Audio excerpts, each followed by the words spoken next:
السلام عليكم. الدنيا حر ومش الناس مش قادرة من كتر حرارة الجو. غير كده كمان الحالة الاقتصادية تعبانة جدا، فقلنا نعمل أكلة قرداحي النهاردة، لكن لذيذة جدا وجميلة جدا وفي نفس الوقت خفيفة، ولا تجيب حموضة ولا أي حاجة خالص. هنعمل النهاردة حاجة كده شبه المسقعة، بس بطريقة جديدة وجميلة وخفيفة. هجيب حبيتين من البتنجان الرومي واقشرهم واقطعهم زي ما انتم شايفين. في ناس ما بتحبش تقشرهم، وانا عندي بيقولوا لي لا قشري القشره دي، فببقى مضطره بصراحه، انا ببقى عايزه اسيبها علشان هي مفيده. هجيب 4 حبات من البطاطس بعد ما حطيت شويه ملح كده علشان البتنجان ينزل الميه بتاعته في المصفى براحته. هقطع البطاطس صوابع تكون رقيقه وخفيفه، وفي نفس الوقت عريضه شويه، مش زي الصوابع الرفيعه العاديه. هنقطع الكمية بتاعتنا كلها كده، وهنستخدم في كل مرة هنيجي نقلي فيها معلقة أو معلقتين زيت. مش لازم نقلي الحاجات دي يا جماعة في زيت غزير. كل الحاجات الحديثة اللي طالعة زي الاير فراير أو القلاية الهوائية بتاخد معلقتين زيت بس في كمية البطاطس دي. فأنا قررت إن أنا أعمل زي ما بتتعمل فيها، ونقف قدام البوتاجاز شوية، مش مشكلة، علشان الألوفات الكتيرة اللي بتدفع في الاير فراير دي لو هي مش موجودة. هحط تاني معلقة أو معلقتين من الزيت، وأعمل الطاسة التانية واحدة واحدة كده، وتقفي وتصبري عليها وتغطيها. شايفين المية اللي نازلة من البتنجان دي بتخليه ما يشربش مية. بعد ما خلصت بقى البطاطس حطيت معلقتين من الزيت، وبرضو مين قال ان لازم البتنجان يتقلي في زيت غزير او هيستوي في زيت غزير؟ بالعكس، الزيت بقى غالي كمان دلوقتي، ولازم نوفره عشان صحتنا كمان. زي ما انت شايفة كده بدأ ياخد لون جميل، وفي نفس الوقت كمان بيستوي وبيبقى زي الفل. وطعمه بصراحة والله يا جماعة رائع، هوريهولكوا دلوقتي هو قد ايه مستوي وجميل. حطيت بقى الكمية اللي باقية كمان. بصراحة الأكلة دي ما خدتش وقت خالص، وفي نفس الوقت شايفين البتنجان مستوي ازاي، وفي نفس الوقت أكلة مشبعة واقتصادية. البتنجان استوى زي الفل وكمان لونه رائع. بقى عندي البطاطس اتحمرت من غير زيت غزير، والبتنجان كمان. معايا بصلايه بقى وحبيتين من الطماطم وقرن فلفل، وعندي قرن فلفل كمان حامي وشويه بقدونس. هنقطع كل الخضار ده سلايز كده زي ما انتم شايفين. البصله الحمرا دي يا جماعه بتبقى حلوه جدا ومفيده جدا للاكل. كمان بتدي ريحة حلوة قوي. هو طبعا بتبقى حامية جدا وبتوجع العين، لكن نستحمل علشان نعمل لولادنا حاجة صحية.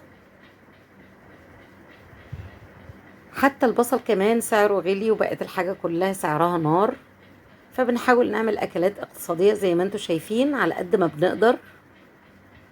هقطع الطماطم بتاعتي شرايح زي ما انت عاوزة بقى، سلايز كده، تتقطع جوانح، تتقطع زي ما انت عايزة. بس احنا عايزينها مش كتيرة علشان ما تعملش صلصة مع الأكلة. يعني احنا يدوب كده بنحط كمية الخضار اللي احنا هنحطها، مش عايزينها تعمل صلصة أو صوص عالي. احنا عايزين الأكلة خفيفة وجميلة. قرن فلفل أخضر بقى، القرن فلفل ده مش حامي خالص، علشان كده جبت قرن فلفل حامي، وده اختياري، يعني ممكن تحطي القرن الفلفل الحامي أو لأ. هنقطع كل الخضار اللي عندنا. البصل طبعا على النار، مش بحط الثوم في اول البصل علشان ما يدينيش مرارة الثوم لما يتحمر. ده قرن فلفل حامي زي ما قلت حسب الرغبة. كمان شوية بقدونس بيدوا تست حلوة قوي. بقدونس يا جماعة مش كزبرة. هنبدأ بقى نقلب الحاجة بتاعتنا كلها بعد ما قطعنا كل الخضار ده. الطماطمايه دي بقى هنسيبها للآخر.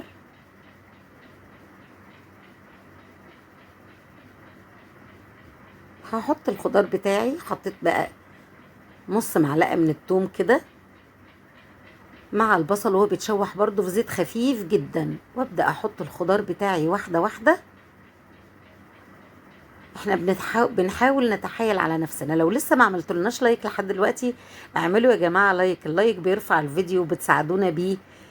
يعني ناقص نقول من قدم خير بيده التقاه.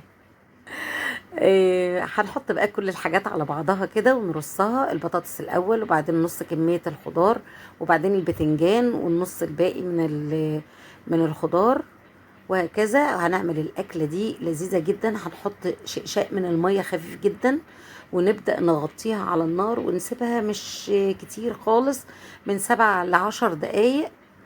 هتبص تلاقيها بقت بالمنظر الحلو ده. هتغرفوا بقى لكل واحد كده في طبقه. أكلة لذيذة وتتبيلتها حلوة، حطينا عليها صحيح ملح وكمون وبابريكا وكزبرة ناشفة. هتاكلي بقى منها مش هتشبعي وهتشبعك جدا. أكلة مشبعة وموفرة واقتصادية وخفيفة وفيها كل الصفات الحلوة. مش لازم لحمة وفراخ كل يوم يا جماعة، الناس تعبت من كتر المصاريف ومن غلو الحاجة. اعملوا لنا لايك وشير وسبسكرايب على قناتنا على اليوتيوب. شكرا ليكم والسلام عليكم ورحمة الله وبركاته.